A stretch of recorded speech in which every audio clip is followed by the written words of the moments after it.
क्या आप जानते हैं कि हर साल भारत में इंटरनेट धोखाधड़ी के कारण लाखों लोग अपना पैसा गंवा बैठते हैं।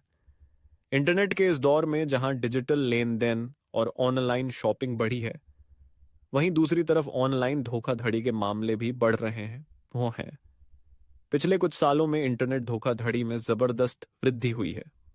और आज हम आपको बताएंगे कि यह धोखाधड़ी कैसे काम करती है और आप अपनी सुरक्षा कैसे कर सकते हैं। सबसे पहले हम बात करते हैं फिशिंग स्कैम के बारे में। यह सबसे सामान्य और खतरनाक धोखाधड़ी है। इसमें अपराधी आपको एक नकली ईमेल या संदेश भेजते हैं जिसमें वह आपको आपकी निजी जानकारी जैसे बैंक अकाउंट नंबर, पासवर्ड या क्रेडिट कार्ड विवरण प्राप्त करने के लिए कहते हैं। यह संदेश अक्सर बहुत वास्तविक लगता है, जैसे कि वह आपके बैंक या किसी विश्वसनीय वेबसाइट से आया हो। लेकिन जब आप अपनी जानकारी देते हैं तो वह सीधे धोखेबाज के पास चली जाती है और फिर वे आपका पैसा उड़ा लेते हैं। इसलिए कभी भी किसी अज्ञात लिंक पर क्लिक न करें और किसी भी प्रकार की संवेदनशील जानकारी किसी से न साझा करें, खासकर जब आप यह न जानते हो कि वह ईमेल या संदेश वास्तविक है या नहीं। अब बात करते हैं ऑनलाइन शॉपिंग स्कैम की, जो पिछले कुछ सालों में बहुत बढ़ी है। बहुत से लोग ऑनलाइन शॉपिंग करते समय बड़ी बड़ी छूट और आकर्षक ऑफर देखते हैं। लेकिन क्या आप जानते हैं कि कुछ वेबसाइट्स और एप्स बिल्कुल नकली होती हैं। इनमें से कुछ साइट्स आपको आकर्षक डिस्काउंट्स और डील्स का वादा करती हैं, लेकिन जब आप पेमेंट करते हैं तो सामान कभी नहीं आता। इससे न सिर्फ आपका पैसा बर्बाद होता है, बल्कि आपकी व्यक्तिगत जानकारी भी चोरी हो सकती है। इसलिए हमेशा सुनिश्चित करें कि आप जिस वेबसाइट से शॉपिंग कर रहे हैं वह विश्वसनीय और प्रमाणित हो। अपने पेमेंट गेटवे की सुरक्षा प्रोटोकॉल की जांच करें और सुनिश्चित करें कि साइट HTTPS से शुरू हो ताकि आपकी जानकारी सुरक्षित रहे। ऑनलाइन लोन स्कैम भी एक और बढ़ता हुआ खतरा है। कई लोग जब उन्हें अचानक से नकद राशि की आवश्यकता होती है तो वे ऑनलाइन लोन के लिए आवेदन करते हैं। लेकिन यहां भी धोखाधड़ी का खतरा है।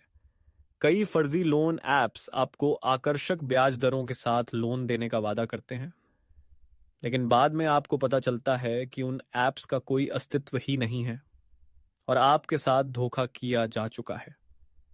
ये धोखेबाज आपके व्यक्तिगत दस्तावेज और बैंक विवरण चुराकर आपके अकाउंट से पैसे निकाल सकते हैं।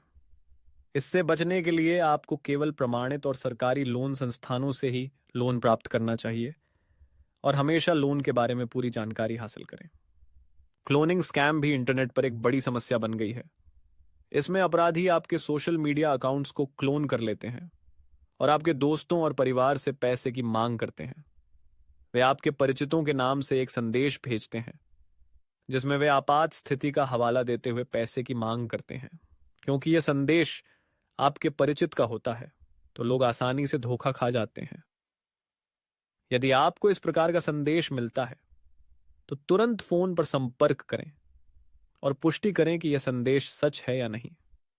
इसके अलावा अपने सोशल मीडिया अकाउंट्स की सुरक्षा को मजबूत करना जरूरी है ताकि कोई आपके अकाउंट को क्लोन न कर सके। इसके अलावा डेटा ब्रीच और हैकिंग के मामलों में भी वृद्धि हो रही है।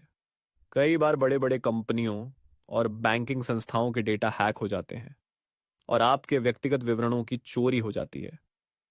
यह आपकी बैंकिंग जानकारी, व्यक्तिगत पहचान और क्रेडिट कार्ड डिटेल्स को जोखिम में डाल सकता है। इससे बचने के लिए आपको हमेशा अपने पासवर्ड को मजबूत रखना चाहिए और 2 चरणीय प्रमाणीकरण का उपयोग करना चाहिए। अपनी जानकारी को हमेशा सुरक्षित रखने के लिए किसी भी सार्वजनिक वाईफाई नेटवर्क पर अपनी बैंकिंग या व्यक्तिगत जानकारी का उपयोग न करें। अब सवाल यह है कि हम खुद को इन इंटरनेट धोखाधड़ियों से कैसे सुरक्षित रख सकते हैं। सबसे पहली और महत्वपूर्ण बात यह है कि हमें हमेशा सतर्क रहना चाहिए। किसी भी ऑनलाइन ट्रांजैक्शन से पहले पूरी तरह से जांच लें कि साइट सुरक्षित है या नहीं। इसके लिए आप वेबसाइट की सुरक्षा जांचने के लिए उसके URL को देख सकते हैं, जैसे कि HTTPS से शुरुआत होना और साइट का प्रमाण पत्र होना। इसके अलावा अपने पासवर्ड को मजबूत बनाना और उसे समय समय पर बदलना भी जरूरी है। अपने सभी ऑनलाइन अकाउंट्स के लिए अलग अलग पासवर्ड रखें और 2 चरणीय प्रमाणीकरण का इस्तेमाल करें। यह आपके अकाउंट को ज्यादा सुरक्षित बनाता है। सामाजिक इंजीनियरिंग स्कैम से बचने के लिए किसी भी लिंक या अज्ञात संदेश पर क्लिक न करें। यदि आपको कोई संदिग्ध ईमेल या संदेश मिलता है तो उसे नजरअंदाज करें और न ही किसी से अपनी निजी जानकारी साझा करें। आखिरकार ऑनलाइन सुरक्षा का सबसे महत्वपूर्ण कदम यह है कि हम अपनी जानकारी की सुरक्षा को प्राथमिकता दें।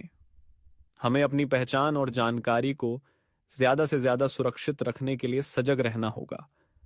धोखाधड़ी से बचने के लिए हर ऑनलाइन लेन देन और इंटरैक्शन के दौरान हमेशा सतर्क रहना चाहिए। भारत में इंटरनेट धोखाधड़ी के बढ़ते मामलों से बचने के लिए यदि हम अपनी जागरूकता बढ़ाएं और इन डिजिटल खतरों से खुद को सुरक्षा प्रदान करें तो हम इन घोटालों का सामना करने में सक्षम होंगे।